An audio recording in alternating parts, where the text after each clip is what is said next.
Members of the RMT union working for Network Rail have voted overwhelmingly to accept the latest pay offer, marking a breakthrough in the dispute. It's the biggest shift since the start of industrial action last summer.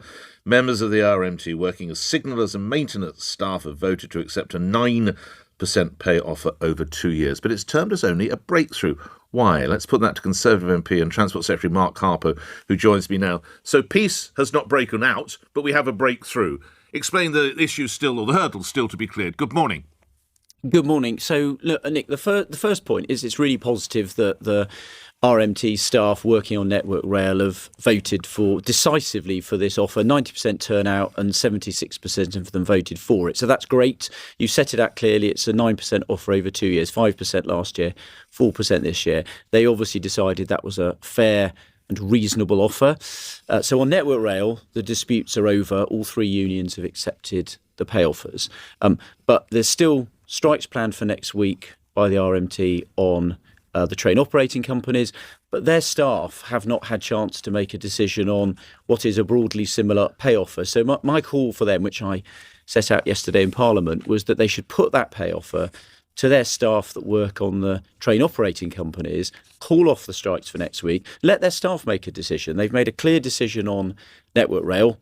It's broadly the same offer for the train operating companies. I'd let the staff make the decision and see whether they think it's a fair and reasonable offer. I think it is. Let them decide. One commentator writes in one newspaper today, Secretary of State, in the Times today, that a lot rests on ASLEF, the train drivers union, my apologies. They hold the most power as the network cannot function without drivers. Where are we with ASLEF on this then, Secretary of State? Well, they're still talking, but look, that pay offer, they're still talking to the body, the overarching body, the Rail Industry Reform Group. But look, that pay offer would have delivered a train driver a salary of £65,000 a year. Now, I think that's a reasonable pay for a train driver. I think most members of the public think it is.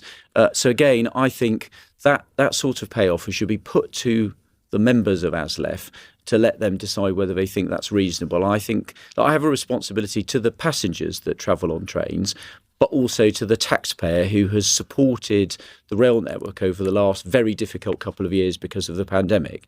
£1,000 per family has been put into the rail network over the last couple of years. I think these are fair and reasonable pay offers, and I hope that members of the unions get a chance to make a decision on them. When I have the opportunity to speak with union leaders, Secretary of State, they often point to other issues such as manning or staffing, whatever the correct word is, and other pressures. Are we over all those hurdles as well? So we are now just talking hard sums of cash? Well, look, no, I think the positive thing about the Network Rail deal is this, that the members have accepted a fair and reasonable pay offer, which is good. That's good for them, and I think it's fair to the taxpayer. But the good thing is Network Rail is continuing full steam ahead with its modernisation package of reform, because there are savings that come from those reforms, which are what are helping to fund the pay offer, so that the cost does not fall on the taxpayer. And I think it's important that we have a package of reform together with fair and reasonable pay offers. I think that's the interest of the travelling